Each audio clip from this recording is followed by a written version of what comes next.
Hey guys, in today's video, we are going to look into describe image. This is one of those few questions where many people struggle because the question demands so much from them. There is a lot of information on the image sometimes, and because of that, it's really difficult to decide what to do in the next 40 seconds. And for the preparation also, you get only 25 seconds, which in most of the cases is not enough to prepare for an image with so much complex information.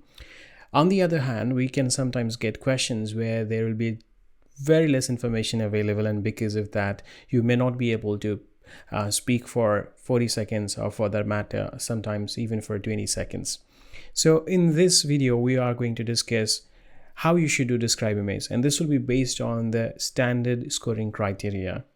So let's get it started. So for this demonstration, I'm going to use one of our mock mini tests. And those of you who do not know much about mock mini tests, this is a test where you just have to do one section of the test only. That means you can just do speaking or listening or writing and reading. And this has been revolutionary for our students, especially for those busy students who have to manage a lot of things in their life, their studies, their work, their families, and at the same time, their test preparation.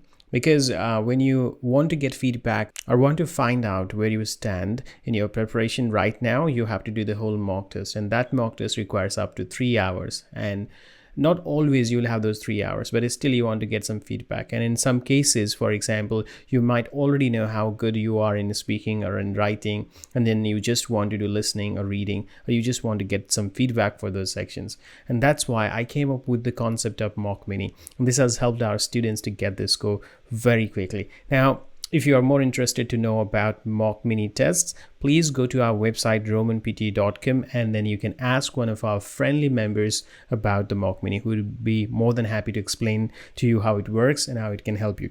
For today's video, let's get it started with one of the questions here, and I'll be skipping all the questions before describe image. So let's start it. I'm going to describe image directly, and let's look into one of the questions. So let's say this is my question. So of course, I'm going to take more than 40 seconds to explain this here, and the 25 seconds available will be used up in just explaining to you how you should do this question. So let's say this is my question in the exam. How should I start? What should I do in 25 seconds? And how should I use my 40 seconds? How long should I speak? These are the things that I will try to answer. So in this image, you must start by focusing on the title of the image, because this is the place which gives you an overview of the task presented to you.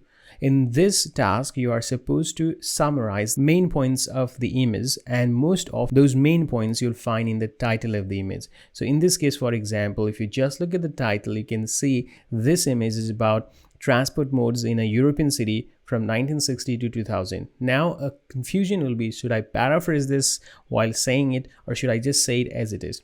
Now that's up to you to decide. If you think that you are quick enough to paraphrase, you can do that, but otherwise you can say it as it is, and there will not be much difference in your score.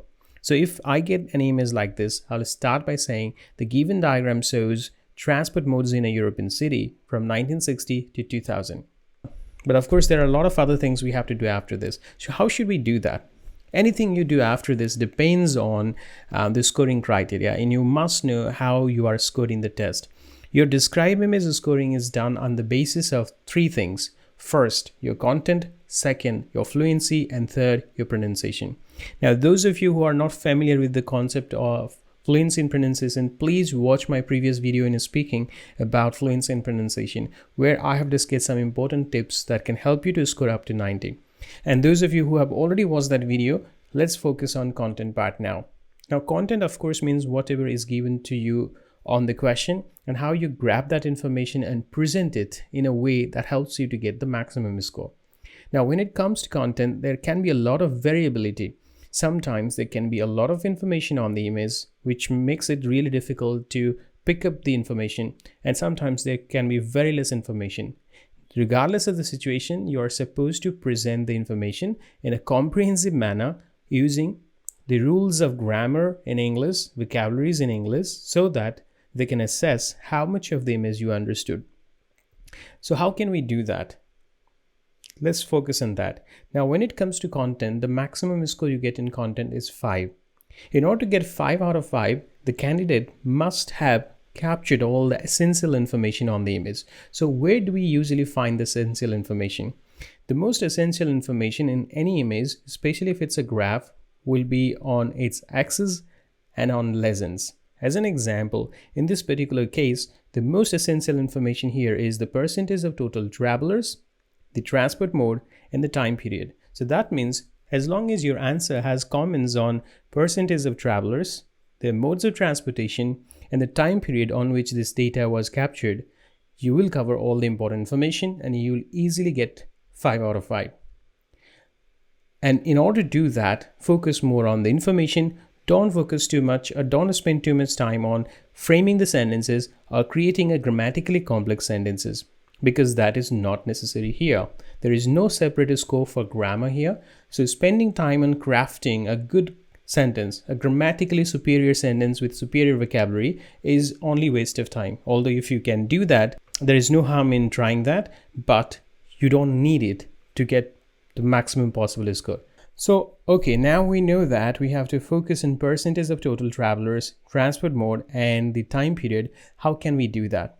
Try to create a simple sentence consisting of all these 3 pieces of information, main information you see on the image. So you might say something like, in the given image, I can see information presented about the percentage of total travelers who are using different modes of transportation for the time period 1960, 1980, and 2000.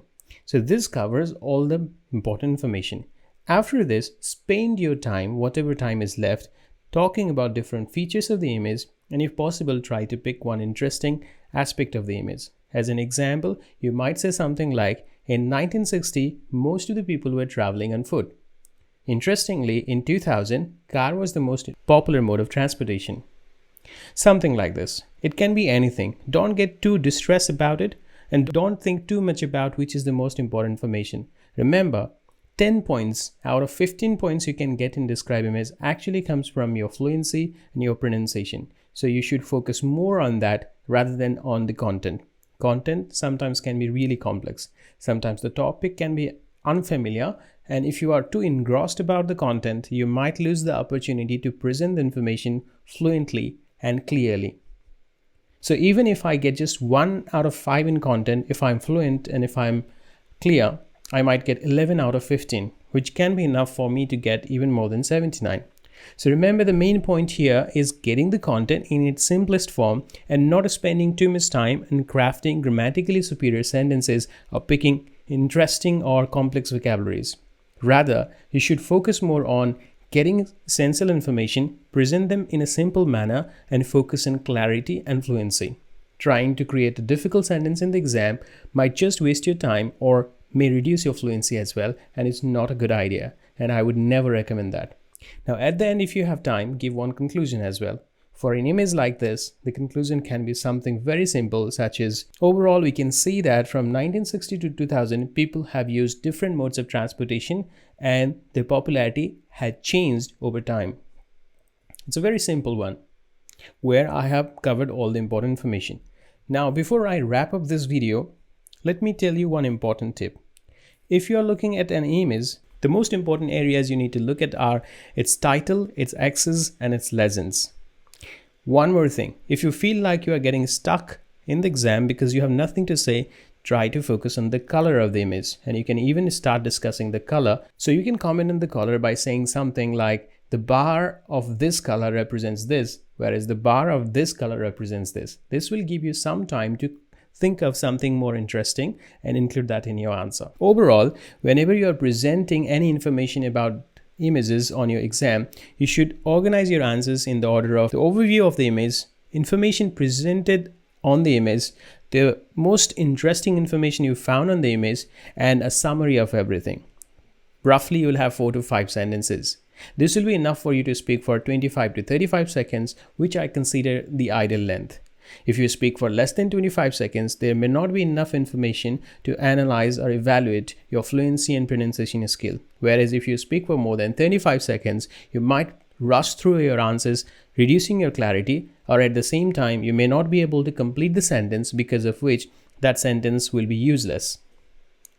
So these are some of the things which can help you to improve your score in Describe Image. If you feel that this information was helpful for you, please hit the like button and share it with your friends as well. If you do not want to miss similar videos in the future, do not forget to subscribe to our channel and hit the bell icon. If you feel like you need to watch more videos or you want to practice actual exam questions, do the mock test, and want to get my feedback on your performance before you appear in your next test, then please head into our website romanpt.com, where we offer different kind of online classes. These classes cover all aspects of PTE along with the essential skills you need, and also will provide you with tutor's feedback, which is really important for any exam like this, which does not test your knowledge but rather checks your skills to solve the problem. Until my next video, keep practicing and all the best.